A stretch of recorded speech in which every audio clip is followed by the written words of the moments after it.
ನಮ್ಮ ಕುಟುಂಬ ಕನ್ನಡ ವ್ಲಾಗ್ಸ್ಗೆ ತಮ್ಮೆಲ್ಲರಿಗೂ ಸ್ವಾಗತ. ನಾನು ನಿಮ್ಮ ಪ್ರೀತಿಯ ಕನ್ನಡತಿ ಭಾಗ್ಯ. ಇವತ್ತು ಸಂಡೇ ಮೊನ್ನೆನೇ ನಾನು ಹೇಳಿದ್ದೆ ಸ್ವಲ್ಪ ಗ್ರಾಸರೀಸ್ ಎಲ್ಲ ಬೇಕಾ ಅಂತ ಹೇಳಿ. ಸೊ ಅದಕ್ಕೆ ಇವಾಗ ಡಿಮಾರ್ಟ್ಗೆ ಹೋಗ್ತಾ ಇದ್ದೀವಿ ಶಾಪಿಂಗ್ ಅಂತ ಹೇಳಿ. ಸೊ ಇವತ್ತಿನ ವೀಡಿಯೋ ಹೇಗೆಲ್ಲ ಇರುತ್ತೆ ನಿಮಗೆ ಗೊತ್ತಿರುತ್ತೆ ಡಿಮಾರ್ಟ್ ಅಂದರೆ ಹೇಗೆ ಏನು ಅಂತ. ಸೊ ಹೋಪ್ ಇವತ್ತಿನ ವೀಡಿಯೋ ನೀವು ಎಂಜಾಯ್ ಮಾಡ್ತೀರಾ ಅಂತ ಅನ್ಕೋತೀನಿ. ಆ್ಯಂಡ್ ಇವತ್ತು ನನ್ನ ಡಯೆಟ್ಗೆ ಸಂಬಂಧಿರುವಂತಹ ಒಂದಷ್ಟು ಐಟಮ್ಗಳನ್ನು ತಗೋಬೇಕು. ಸೊ ಹಾಗಾಗಿ ಡಯೆಟ್ಗೆ ನಾನು ಏನೇನೆಲ್ಲ ತೊಗೋತಾ ಇದ್ದೀನಿ ಅದನ್ನೂ ಆದಷ್ಟು ಬೇಗ ವೀಡಿಯೋನ ಶೇರ್ ಮಾಡ್ತೀನಿ ಅಂತ ಹೇಳ್ತಾ let's start today's video. So ಯಾರಾದರೂ ಹೊಸದಾಗಿ ನೋಡ್ತಾ ಇದ್ದರೆ ಚಾನಲ್ ಸಬ್ಸ್ಕ್ರೈಬ್ ಆಗಿ ನಿಮ್ಮ ಸಪೋರ್ಟ್ ನನಗೆ ಇದೇ ಥರ ಇರಲಿ ಅಂತ ಕೇಳ್ಕೊತೀನಿ. ಇನ್ನು ನಿಮ್ಮೆಲ್ಲರಿಗೂ ಗೊತ್ತಿರೋ ಹಾಗೇ ನಾವಿರೋದು ಹಳ್ಳಿಯಲ್ಲಲ್ವಾ. ಹಳ್ಳಿಯ ವಾತಾವರಣ ಎಷ್ಟು ಚೆಂದ ಇರುತ್ತೆ ಅಂತ ಅದನ್ನು ಮಾತಲ್ಲೇ ಹೇಳೋಕ್ಕಾಗೋದಿಲ್ಲ. ಎಲ್ಲಿ ನೋಡಿದ್ರು ಹಸಿರು, ಎಲ್ಲಿ ನೋಡಿದ್ರು ಗಿಡ ಮರಗಳು, ಆ ಹಕ್ಕಿಗಳ ಚಿಲಿಪಿಲಿ ಕಲರವ, ಯಾವತ್ತೂ ನೋಡದೇ ಇರುವಂತಹ ಕಲರ್ ಆಗಿರುವಂತಹ ಡಿಫ್ರೆಂಟ್ ಆಗಿರುವಂತಹ ಹಕ್ಕಿಗಳು. ಫೈನಲಿ ನಾವು ಡಿಮಾರ್ಟ್ನ ತಲುಪಿದ್ವಿ. ಬಟ್ ಇಲ್ಲಿ ಮಾಡಿರ್ತಕ್ಕಂತಹ ಬೋರ್ಡ್ಗೂ ಅಲ್ಲಿ ನಡೀತಾ ಇದ್ದಂತಹ ಕೆಲಸಕ್ಕೂ ಒಂದಕ್ಕೊಂದು ಮ್ಯಾಚೇ ಇರಲಿಲ್ಲ. ಅದನ್ನು ನಿಮ್ಮೊಟ್ಟಿಗೆ ಹಂಚ್ಕೋಬೇಕು ಅಂತ ಅನಿಸಿ ಆ ವಿಡಿಯೋನ ಶೂಟ್ ಮಾಡಿದೆ. ಅದಾದಮೇಲೆ ಪಿಜ್ಜಾ, ಪಾಪ್ಕಾರ್ನ್ ಎಲ್ಲ ತೊಗೊಂಡು ಮನೆಗೆ ರೀಚ್ ಆದ್ವಿ. ಸೊ ಈಗ ಪಿಜ್ಜಾನ ತಿಂದು ಒಂದು ಸ್ವಲ್ಪ ಹೊತ್ತು ರೆಸ್ಟ್ ಮಾಡಿ ಅದಾದಮೇಲೆ ಮತ್ತೆ ಈಗ ನಾವು ಶಾಪಿಂಗ್ ಹೋಗಬೇಕು. ಅದು ಎಂಥ ಶಾಪಿಂಗ್ ಗೊತ್ತಾ? ಸಂತೆ ಶಾಪಿಂಗು. ಸೊ ಇವತ್ತು ಭಾನುವಾರ ಅಂತಂದರೆ ಆಬ್ವಿಯಸ್ಲಿ ಎಲ್ರಿಗೂ ಗೊತ್ತಿರುತ್ತೆ ವರ್ತೂರು ಸಂತೆ.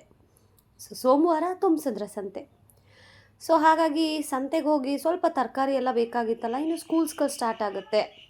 ಸೊ ಫ್ರೂಟ್ಸು, ತರಕಾರಿ ಇವೆಲ್ಲವೂ ಬೇಕಾಗತ್ತೆ ಅಂತ ಹೇಳಿ ಹೋಗಿ ತೊಗೊಬರೋಣ ಅಂತ ಹೇಳಿ ಫಸ್ಟು ಪಿಜ್ಜಾ ತಿಂದುಬಿಟ್ಟು ಪಾಪ್ಕಾರ್ನ್ ಸ್ವಲ್ಪ ತಿಂದುಬಿಟ್ಟು ರೆಸ್ಟ್ ಮಾಡಿ ಹೋಗೋಣ ಅಂತ. ಇವತ್ತಂತೂ ನೋ ಡಯಟ್ ಅಂತ ಹೇಳ್ಬೋದು. ಇನ್ನು ಈ ರೊನಾಲ್ಡೋ ಯಾರಿಗೆಲ್ಲ ಗೊತ್ತಿದೆ ಕಮೆಂಟ್ ಮಾಡಿ. ನನಗಂತೂ ಗೊತ್ತಿಲ್ಲ, ನನ್ನ ಮಗ ಹೇಳೋವರೆಗೂ. ಸೊ ರೊನಾಲ್ಡೋ ಅನ್ನೋರು ಒಬ್ಬರು ಫುಟ್ಬಾಲ್ ಪ್ಲೇಯರ್ ಅಂತೆ. ಸೊ ನನ್ನ ಮಗನೇ ಹೇಳಿದ್ದು. ಅದೇನೋ ಮಾ ಬಾಪಿ ಏನೇನೋ ಹೆಸರು ಹೇಳ್ತಾರೆ. ಲಿಟ್ರಲಿ ಗೈಸ್ ನಂಗೆ ಅದು ಯಾವ ಹೆಸರು ಗೊತ್ತಿಲ್ಲ. ಈಗ ನಾನು ವಾಯ್ಸ್ ಓವರ್ ಕೊಡ್ತಾಯಿದ್ರು. ಈಗ ಪಕ್ಕದಲ್ಲಿ ನಿಮಗೆ ಹಕ್ಕಿಗಳ ಚಿಲಿಪಿಲಿ ಕಲರವ ಕೇಳಿಸ್ತಾ ಇರ್ಬೋದು. ಕೇಳಿಸ್ತಾ ಇದ್ದರೆ ದಯವಿಟ್ಟು ಎಸ್ ಅಂತ ಕಮೆಂಟ್ ಮಾಡೋದು ಮಾತ್ರ ಮರಿಬೇಡಿ. ಇನ್ನು ಬಂದ ತಕ್ಷಣವೇ ನಾನಂತೂ ಲಿಟ್ರಲಿ ಸ್ವಲ್ಪ ಟಯರ್ಡು, ಜಾಸ್ತಿ ಅಲ್ಲ. ಈಗೀಗ ನನಗೆ ಟಯರ್ಡ್ ಆಗೋದು ತೀರಾ ಕಡಿಮೆ. ಯಾಕೆ ಅಂತಂದರೆ ಈಗ ನಾನು ಏನು ಡಯಟ್ ಮಾಡ್ತಾ ಇದ್ದೀನೋ ಅದು ನನಗೆ ತುಂಬಾ ಹೆಲ್ಪ್ ಆಗಿದೆ. ಪ್ರಾಬಬ್ಲಿ ನಾನು ಮಾಡಿದಾಗೆ ನೀವು ಹೆಣ್ಮಕ್ಳು ಮಾಡಿದ್ರೆ ಖಂಡಿತವಾಗ್ಲೂ ನಿಮಗೂ ಆ ಸುಸ್ತು, ಏನಾದರೂ ಕೆಲಸ ಮಾಡಬೇಕಾದ್ರೆ ಸಾಕಾಗೋದು. ನನಗೂ ಮೊದಲೆಲ್ಲ ಹಾಗೆ ಆಗ್ತಿತ್ತು, ಬಟ್ ಈಗ ಚಾನ್ಸೇ ಇಲ್ಲ. ಸೊ ಯಾವಾಗಲೂ ಹೇಳ್ತಾ ಇರ್ತಾರೆ ಡಾಕ್ಟರ್ಸು, ಆದಷ್ಟು ಹೆಲ್ದಿ ಫುಡ್ಗಳನ್ನು ತಿನ್ನಿ, ಹೆಲ್ದಿಯಾಗಿ ಜೀವನ ಮಾಡಿ ಅಂತ. ಬಟ್ ನಾವು ಕೇಳೋಲ್ಲ. ಬಾಯಿ ಚಪ್ಲಕ್ಕೋ ಅಥವಾ ದುಡ್ಡು ಜಾಸ್ತಿ ಇದೆ ಅಂತ ಶೋಕಿ ಮಾಡೋದಕ್ಕೋ ಹೋಗ್ತೀವಿ, ಆಚೆ ಎಲ್ಲ ಸುತ್ತಾಡ್ತೀವಿ, ಬೇಡದೇ ಇರೋ ಫುಡ್ಡೆಲ್ಲ ತಿಂತೀವಿ. ಏನೋ 1 ಸತಿ 2 ಸತಿ okay, but every time not okay. ಕೆಲವೊಂದು ಸಾರಿ ಅನಿಸುತ್ತೆ, ನಿಜವಾಗ್ಲೂ ಅನಿಸುತ್ತೆ, ಆಗಿನ ಕಾಲದಲ್ಲಿ ನಮ್ಮ ತಾತ ಮುತ್ತಾತ ಇವರೆಲ್ಲ ತುಂಬಾ ಸ್ಟ್ರಾಂಗ್ ಇರೋರು. 100 ವರ್ಷ ಆದ್ರೂ ಬೆನ್ನು ಬಗ್ತಿರ್ಲಿಲ್ಲ. ಸೊ ಯಾಕೆ? ಅವರು ಆ ಕಾಲದಲ್ಲಿ ತಿಂತಾ ಇದ್ದಂತಹ ಫುಡ್. ಬಟ್ ಈಗ ಎಲ್ಲದರಲ್ಲೂ ಕೆಮಿಕಲ್ಸು. ಯಾವುದ್ರಲ್ಲಿ ಹೆಲ್ದಿ ಫುಡ್ಡನ್ನು ಹುಡ್ಕೋಣ? ಅದಕ್ಕೇ ನೀವು ಏನೇ ತೊಗೊಂಡು ಬಂದರೂ 1ಕ್ಕೆ 2 ಸರಿ ತೊಳೆದು ಸ್ವಲ್ಪ ಉಪ್ಪು ಹಾಕಿರೋ ನೀರಲ್ಲಿ ನೆನೆಸೋದಾಗಿರಲಿ, ಬಿಸಿ ನೀರಲ್ಲಿ ನೆನೆಸೋದಾಗಿರಲಿ. ಯಾಕೆ ಮಾಡಬೇಕು? ಈಗ ಎಲ್ಲ ಕಡೆನೂ ಮೆಡಿಸನ್ಸ್ ಇಲ್ಲದೆ ಏನೂ ಇಲ್ಲ. ಈವನ್ ಮೊಟ್ಟೆಗಳಿಗೂ ಅಂತ ಹೇಳ್ತಾರೆ. ಇದು ಎಷ್ಟು ನಿಜ ಎಷ್ಟು ಸುಳ್ಳು ಗೊತ್ತಿಲ್ಲ. ಬಟ್ ಮೋಸ ಹೋಗೋ ನಾವಿರೋವರೆಗೂ ಮೋಸ ಮಾಡೋರು ಇದ್ದೇ ಇರ್ತಾರೆ. ನಾವು ನಮ್ಮ ಜಾಗ್ರತೆಯಿಂದ ಮನೆಗೆ ಏನೇ ತಂದರೂ ಆದಷ್ಟು ಅದನ್ನು ಹೇಗೆ ಕ್ಲೀನ್ ಮಾಡ್ಕೋಬೇಕು, ಹೇಗೆ ಸ್ಟೋರ್ ಮಾಡ್ಕೋಬೇಕು ಅನ್ನೋದನ್ನು ನಾವೇ ಕಲ್ತ್ಕೊಂಡು ಮಾಡ್ಕೋಬೇಕು. ಪಂಚಾಯತಿಯವ್ರು ಕಾನ್ಫರೆನ್ಸ್ ಕಾಲ್ ಇದ್ದಾರೆ. ಯಾವ ಪಂಚಾಯತಿಯರಮ್ಮ? ಅದೇ ನಿಮ್ಮ ಅಕ್ಕ ತಂಗಿರು. ನಮ್ಮ ಅಕ್ಕ ತಂಗಿಯರು ನೀನು ಪಂಚಾಯತಿಯವರು ಅಂತ ಅನ್ನಿಸ್ತಾರಾ?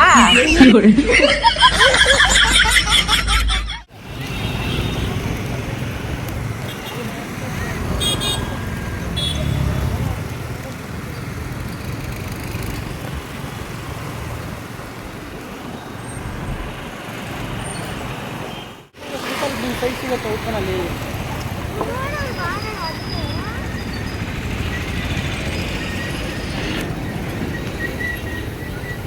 ನೋಡಿ ಇವನೊಬ್ಬನಿಂದ ನಾವು ಹೊರದ್ರಿಗೆ ಬರೋಂಗಾಯ್ತು. Ronaldo hi. ರೊನಾಲ್ಡೋ ಕೊರಿಲ್ ಮಾಸ್ಕ್. ನಡಿ ನಡಿ.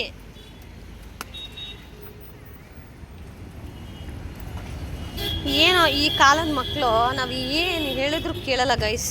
ನಮ್ಗೆ ಬೇಕಂದಿದ್ದು ಬೇಕು, ಬೇಡ ಅಂದಿದ್ದು ಬೇಡ. ನೋಡಿ ಹಾಗೆ ಇವನೊಬ್ಬ.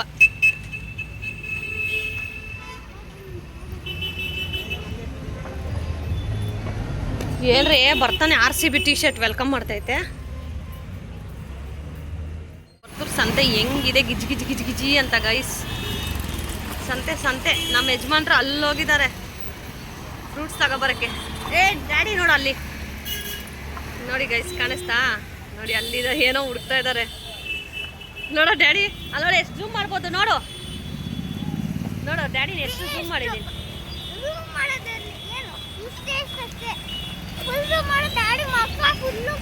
ಹಿಡ್ಕ ಕಣ್ಣೆಲ್ಲ ಕಾಣಿಸ ಹಂಗೆ ಜೂಮ್ ಮಾಡಿ. ಡ್ಯಾಡಿ ಬರ್ತಾ ಇದೆ. ಇಲ್ಲಿ ನೋಡಿ ಗೋಣಿ ಚೀಲದಲ್ಲಿ ತುಂಬಿಸ್ಕೊಂಡಿದೀವಿ ತರಕಾರಿ ಗೈಸ್. ಯಾಕ್ರಿ? ಯಾಕೋ ಪಾಪ ನಮ್ಮವ್ರಿಗೆ ಏನು ಸಿಕ್ದಂಗಿಲ್ಲ, ಅದಕ್ಕೆ ಬರ್ತಾವ್ರೆ. ಯಾಕ್ರಿ?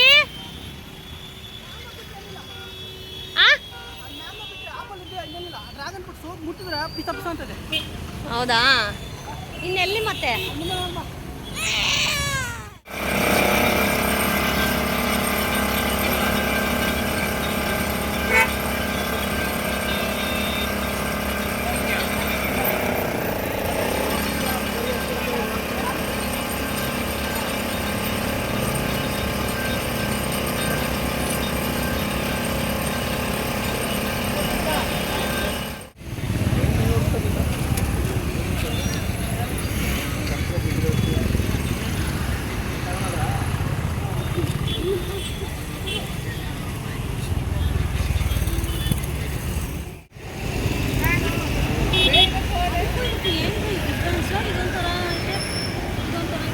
ಇದಕ್ಕೋ ಅದು ಬೇಡ.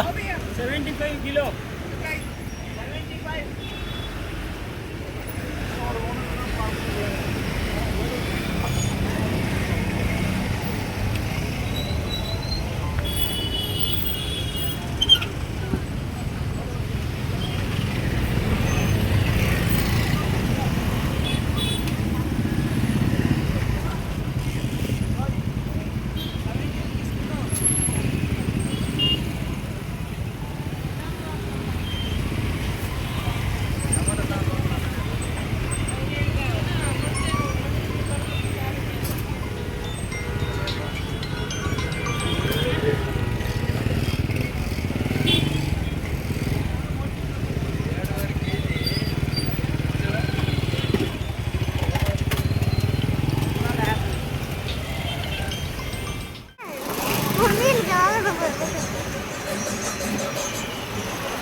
ಇನ್ನು ಆನ್ ದ ವೇ ಬರಬೇಕಾದ್ರೆ ಬಿರಿಯಾನಿನೂ ಸಹ ಪಾರ್ಸೆಲ್ ತೊಗೊಂಡು ಬಂದ್ವಿ. ಬಿಕಾಸ್ ಇವತ್ತು ಭಾನುವಾರ ಅಲ್ವಾ, ನಾನ್ ವೆಜ್ ಇಲ್ಲ ಅಂತಂದರೆ ಪರಿಗೆ ಸ್ವಲ್ಪ ಫೀಲ್ ಆಗ್ತಾನೆ ಅಂತ.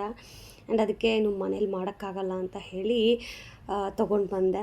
ಆ್ಯಂಡ್ ವರ್ತೂರಿಂದ ತಂದಿದ್ದು ಇದಿಷ್ಟು ಏನೇನೆಲ್ಲ ತಂದಿದ್ದೀನಿ ಅಂತ ಹೇಳಿ ವಿಡಿಯೋನ ಶೇರ್ ಮಾಡ್ತೀನಿ. ಕೊನೆವರೆಗೂ ವಿಡಿಯೋನ ನೋಡ್ತಾ ಹೋಗಿ. ನಿಜವಾಗ್ಲೂ ಹೇಳ್ತೀವಿ, ಸಂತೆಗೆ ಹೋದರೆ ನಿಜವಾಗ್ಲೂ ವರ್ತೂರು ಸಂತೆಗಿಂತ ಧ್ವಂಸಂದ್ರ ಸಂತೆಯಲ್ಲಿ ಸ್ವಲ್ಪ ರೇಟು ಕಡಿಮೆ. ಯಾಕೆ ಅಂತಂದರೆ ವರ್ತೂರಲ್ಲಿ ಆಲ್ಮೋಸ್ಟ್ ಸಿಟಿ ಆಗಿದೆ ಈಗೀಗ. ಎಲ್ಲ ಬರೋದೇ ಸ್ವಲ್ಪ ಕಾಸ್ಟ್ಲಿ, ಸ್ವಲ್ಪ ಜಾಸ್ತಿ, ಓಕೆನಾ. ಬಟ್ ಧ್ವಂಸಂದ್ರ ಈಗಲೂ ಹಳ್ಳಿಯವ್ರು ಇರೋದ್ರಿಂದ, ಹಳ್ಳಿಗಳಿಂದನೇ ಡೈರೆಕ್ಟ್ ತಂದು ಕೊಡೋದ್ರಿಂದ ಸ್ವಲ್ಪ ರೇಟ್ ಅನ್ನೋದು ಅಫೋರ್ಡಬಲ್ ಇರುತ್ತೆ ಆ್ಯಂಡ್ ಸ್ವಲ್ಪ ಕಡಿಮೆ ರೇಟಲ್ಲೂ ಇರುತ್ತೆ. ಇನ್ನು ಸಾಯಂಕಾಲ ಅಂತಾರ ಹೋಗಿಬಿಟ್ರೆ ಪಾಪ ಫ್ರೀಯಾಗಿ ಎಕ್ಸ್ಟ್ರಾ ಎಲ್ಲ ಹಾಕಿ ಕಳಿಸ್ತಾರೆ, ಅಯ್ಯೋ ಎತ್ಕೊಂಡು ಹೋಗಮ್ಮ ಪರವಾಗಿಲ್ಲ ಅಂತ. ಬಟ್ ವರ್ತೂರಲ್ಲಿ ಒಂದು ನಯಾ ಪೈಸೆನೂ ಎಕ್ಸ್ಟ್ರಾ ಹಾಕಲ್ಲ. ಹಾಗೆ ವೆಲ್ಕಮ್ ಬ್ಯಾಕ್ ಫ್ರೆಂಡ್ಸ್. ಇವಾಗ ತಾನೇ ಬಂದೆ, ತುಂಬ ತಲೆನೋಯ್ತದೆ, ಟೀಗಿಟ್ಟಿದ್ದೀನಿ. ಸೊ ತರಕಾರಿ ಮಾತ್ರ ಏನೇನು ತಂದಿದ್ದೀನಿ ಅಂತ ಹೇಳಿ ಇಲ್ಲಿ ಸುರಿತೀನಿ. ಡಿಮಾರ್ಟ್ದೇನಾದರೂ ತೆಗ್ದಿದ್ದೀನಿ ಅಂದರೆ 1.5 hour ಬೇಕು. ಸೊ ಇದು ಮಾತ್ರನೇ ಏನೇನು ತಂದಿದ್ದೀನಿ ಅಂತ ಇಲ್ಲಿ ಸುರಿತೀನಿ. ನಾವು ಹೆಂಗೆ ಅಂತಂದರೆ ಅಲ್ಲಿ ಅವ್ರ ಹತ್ರನೇ ಗೋಣಿಚೀಲ ಈಸ್ಕೊಂಡು ಇವೆಲ್ಲ ಹಾಕೊಂಡ್ಬಂದಿದ್ದೀವಿ. ನುಗ್ಗೆಕಾಯಿ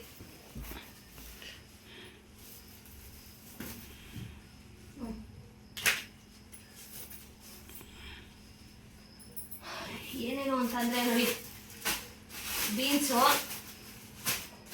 ಇದು ಚಿಕ್ಕಡಿಕಾಯಿ 1 kg ತೊಗೊಂಡಿದ್ದೀನಿ, ಬಸ್ಸಾರು ಚೆನ್ನಾಗಿರುತ್ತೆ ಅಂತ. ಆಮೇಲೆ ನನ್ನ ಡಯಟ್ಗೆ ಕ್ಯಾರೆಟ್ ಬೇಕಲ್ಲ, ಕ್ಯಾರೆಟು, ಆಮೇಲೆ ಇದು ಹೂಕೋಸು,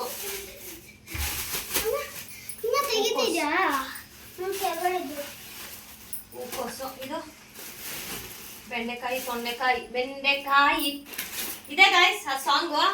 ಇದು ಬೆಂಡೆಕಾಯಿ ಬೆಂಡೆಕಾಯಿ ತೋಟದಲ್ಲಿದೆ, ತೊಂಡೆಕಾಯಿ ಬೆಂಡೆಕಾಯಿ ತೊಂಡೆಕಾಯಿ ನೋಡಿ. ಇದು ಹೀರೆಕಾಯಿ ರೀ, ಹೀರೆಕಾಯಿ ಒಂದು ಬಿದ್ದೋಗೈತಾ? ಎಷ್ಟಿದೆ? 4 ಅಲ್ವಾ? 3 ಐತೆ. ಏಯ್ 4 ತಗೊಂಡಿದ್ದು. ಬಿದ್ದೋಗೈತೆ ಎಲ್ಲ. ಒಂದು ಹೋಯ್ತಾ? ಬಿದ್ದೋಗಿಲ್ಲ, ಆ ಅಮ್ಮ ಕೊಡೋಗಿಲ್ಲ. ಒಂದು ಕಾಯಿ ಕೊಮ್ಮೆ ಹಾಕ್ಬಿಟ್ಟಿದ್ದಲ್ಲ ಹಾಗಾದ್ರೆ. ಇದು ಶುಂಠಿ 3 ಕಾಯಿ 4 ಕಾಯಿ ತೊಗೊಂಡಿದ್ದಲ್ಲ ನಾನು. 4 ಕಾಯಿ. ಇದು ಬ್ರೋಕೋಲಿ ಗೈಸ್. ಇದು ನಿಂಬೆಹಣ್ಣು. ಸೊ ಆಮೇಲೆ ಸೊಪ್ಪೆಲ್ಲ ತಂದಿದ್ದೀನಿ, ಸೊಪ್ಪು ಆಚೆನೆ ಇಟ್ಟಿದ್ದೀನಿ. ಸೊ ಇದು ಅದರಲ್ಲೇ ಇಕ್ಕಿದ್ರೆ ಇದಾಗ್ಬಿಡುತ್ತೆ, ಅದಕ್ಕೆ ಅಂತ ಇಕ್ಕಿದ್ದೀನಿ. ಸೊ ಇದಿಷ್ಟು ತರಕಾರಿ ನೋಡ್ಕೊಬಿಡಿ, ಒಂದ್ಸತಿ ತೋರಿಸ್ಬಿಡಪ್ಪ.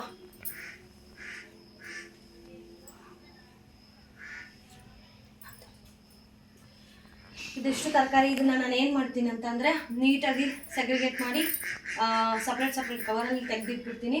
ಸೊ ಇದನ್ನ ಆಮೇಲೆ ಇದ್ರ ಕಂಪ್ಲೀಟ್ ಅನ್ಬಾಕ್ಸಿಂಗ್ ವಿಡಿಯೋನ ನಾನು ಡಿಮಾರ್ಟ್ ಶಾಪಿಂಗ್ ಬ್ಲಾಗ್ ಅಂತ ಅಪ್ಲೋಡ್ ಮಾಡ್ತೀನಿ.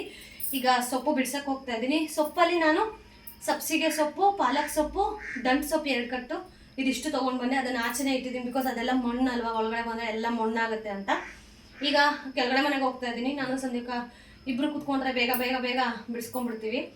ಸೊ ಇವತ್ತಿನ ಬ್ಲಾಗನ್ನು ನಾನು ಇಲ್ಲಿಗೆ ಎಂಡ್ ಮಾಡ್ತೀನಿ. ಹೋಪ್ ನಿಮಗೆ ಇವತ್ತಿನ ವಿಡಿಯೋ ಇಷ್ಟ ಆಗಿದೆ ಅಂತ ಹೇಳಿ ಭಾವಿಸ್ತಾ, ಥ್ಯಾಂಕ್ ಯು ಸೋ ಮಚ್. ಇದೇ ಥರ ಸಪೋರ್ಟ್ ಮಾಡ್ತಾ ಇರಿ. WhatsApp love.